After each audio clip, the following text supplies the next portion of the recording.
All right, so now we're going to be making the cash flow statement. It's going to be fun to make this.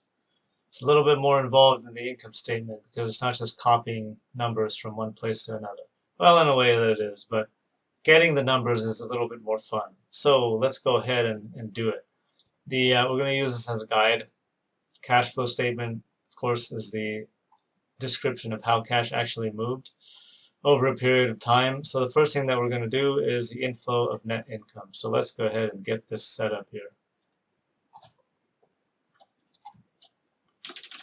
Cash flow statement. Okay, so we got our inflows. And I'm just going to set this up June 20 to look kind of nice, you know. Hide this, my little Excel trick. And net income is the first line item. Net income is very simple. It's simply we go to the income statement and take this number. That's it. It's good. Okay, now we have new debt. New debt is the amount of money basically that I spent on credit cards that I use that to pay for things. All right. So it's a way that money came into my life. Remember how that works. Go back and watch the past videos if that's confusing. So the way that we're going to find this is through YNAB again. And YNAB has a pretty cool feature that allows us to figure out what our total new debt is. Okay. We're going to use this right-hand column here. It can be a little bit bigger, a little bigger. There. Okay. Cool. So if I select a category, say rent, for example, it shows me a breakdown of my cash spending as well as my credit spending. So here for rent, I can see that my cash spending is $1,100. So I'm going to put $1,100 into this budgeted category, and that goes to 0. Now let's look at health. Health cash spending is $40. Credit spending is $289. What I'm looking for new debt is a sum of these amounts in each category. So what I'm going to do here, as you can see, this is red. I'm going to put budgeted 40 there, and that's going to turn yellow now. See how cool that is? This is new debt created because of health spending. Let's go into groceries. Cash spending is positive 11. See, this is tricky. This is tricky, right? They're doing a little trick here. It's negative. Cash spending is negative. So the amount that I'm going to budget for this category is negative 1125. And that's going to go, it's still going to be yellow here. So just want to show you what happens if I go to 1126. Right now it turns red. Okay. That means there's cash that's not been accounted for here. So 1125, negative amount that I'm budgeting here. And that's so that I can find the new debt that was created because of grocery spending. And I don't know if you can read the pop-up that comes up here, but you've overspent this category by 200, that amount with credit. Cover this overspending to avoid creating debt. This is the debt that was created by the grocery category. So I'm just going to go and do this for every single other category so that they all turn yellow.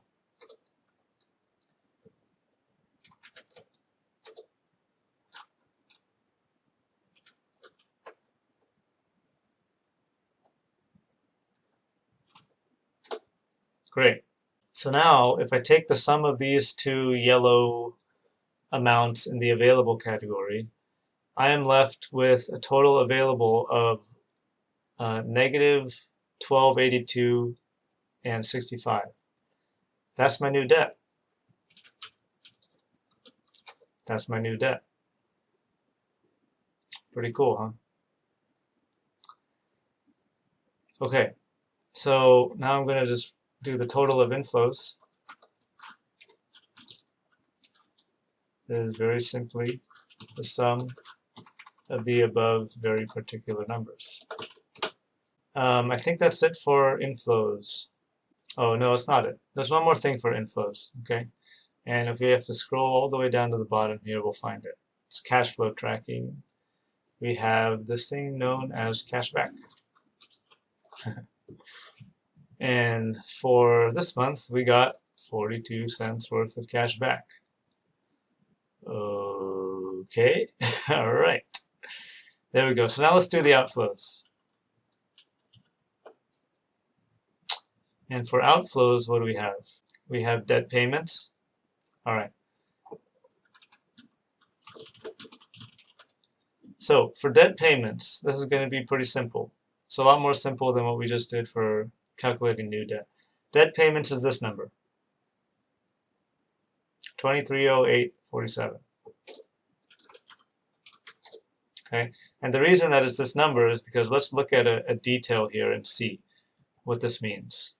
The way that YNAB tracks credit card, I'm not going to explain it because I'm not going to do as good of a job as there's this guy who has a beard and wears a hat in his videos. I can't remember his name, but I'm going to link to his videos in the description because it's really good. He makes really good videos describing how YNAB handles credit cards. I think even better than YNAB.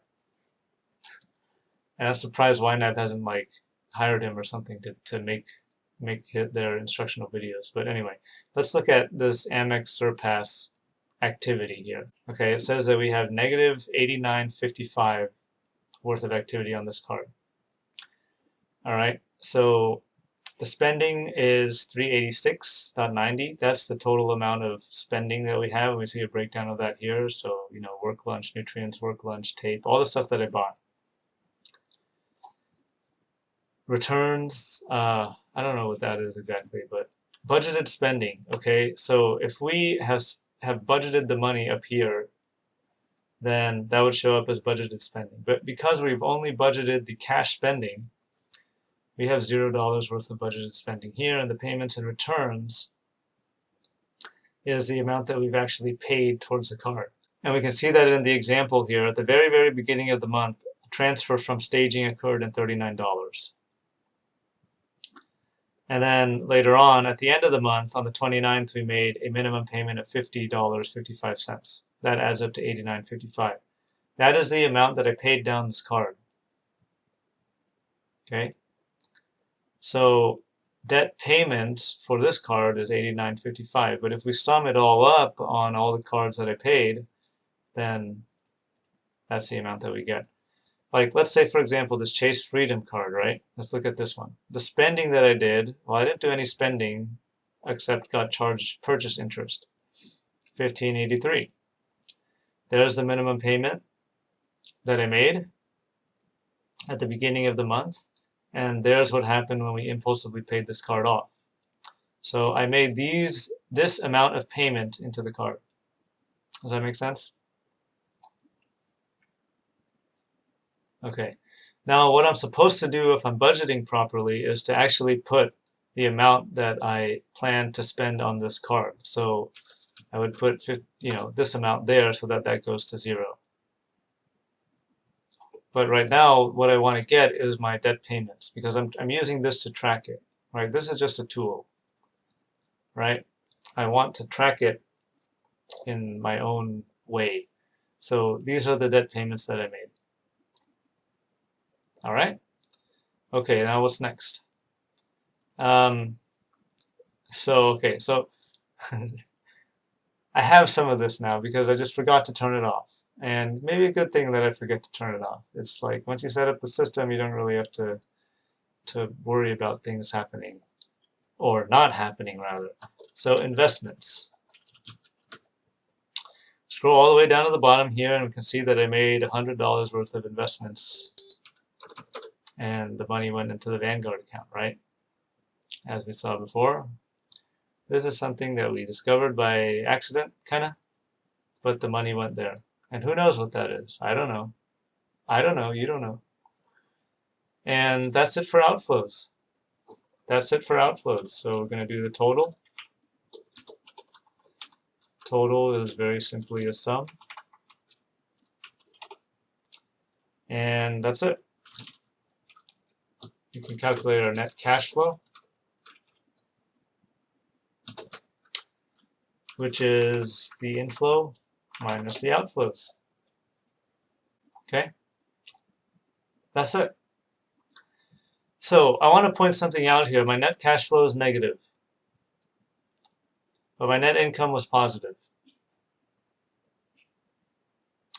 And the net cash flow is going to be, or is negative because I had more debt payments than I had blah,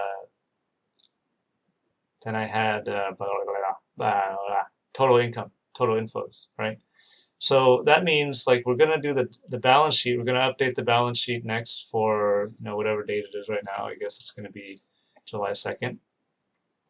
And since it's not 31st of June, it's gonna be a little bit imperfect. But that means that net cash flow, that essentially my cash assets are gonna decrease by this amount. So I'm going to update the balance sheet in the next video. So I'm going to end it here. That's all on cash flow statement. It's a very easy thing to make, right? Right? Very simple. Very simple. So that's it. All right, guys. See you in the next video. And of course, I just wanted to make it look nice. It looks nice now. It looks nice. So, yeah.